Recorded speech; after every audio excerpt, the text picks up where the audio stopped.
আজ আপনাদের সঙ্গে শেয়ার করতে বসলাম আমাদের বর্ধমান জেলার গলসি গ্রামের 124 বছরের জগদ্ধাত্রী পুজো।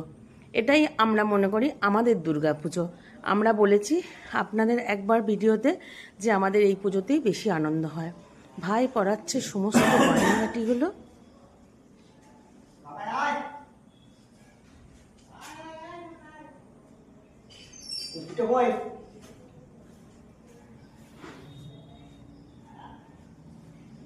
ব্যাটা বসে আছে রেডি হয়ে, এদিকে ফল কাটার ঘরে সমস্ত ফল ধুয়ে, বাসন টাসন ধুয়ে সমস্ত মা রেডি করে রেখে দিয়েছে।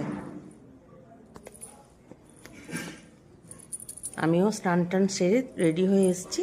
এরপরে দিয়ে দেবো একটু আলপনা।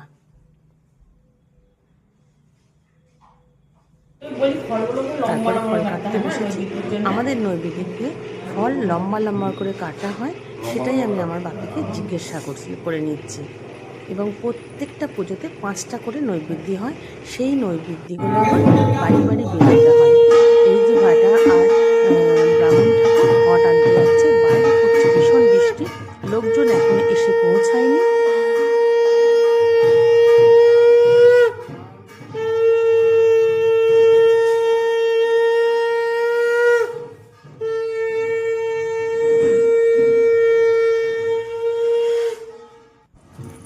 এই যে এলো মামা দিদি আর তার ছেলে। এরপর মা পেতে নিচ্ছে কুবের।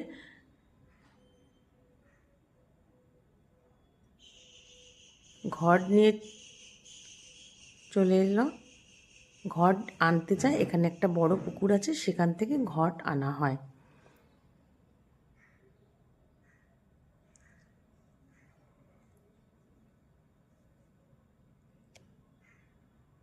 বাপি ঠিকঠাক করে ঘটগুলো বসিয়ে নিচ্ছে, দেখছে সব ঠিকঠাক আছে কি না। আর এদিকে আমার বেটা ঠাকুরের মালাটা পরিয়ে দিচ্ছে। বাবা বসেছে সপ্তমীর পুজোতে।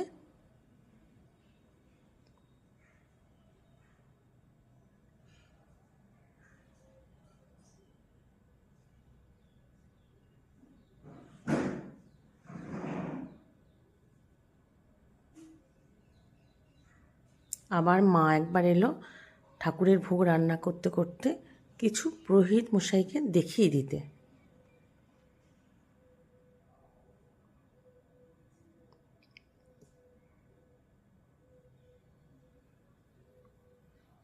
এদিকে নৈবেদ্য সাজানো হয়ে গেছে, 5টা নৈবেদ্য, একটা কুচো ফলের নৈবেদ্য। কেমন লাগলো আমাদের পুজো বলবে।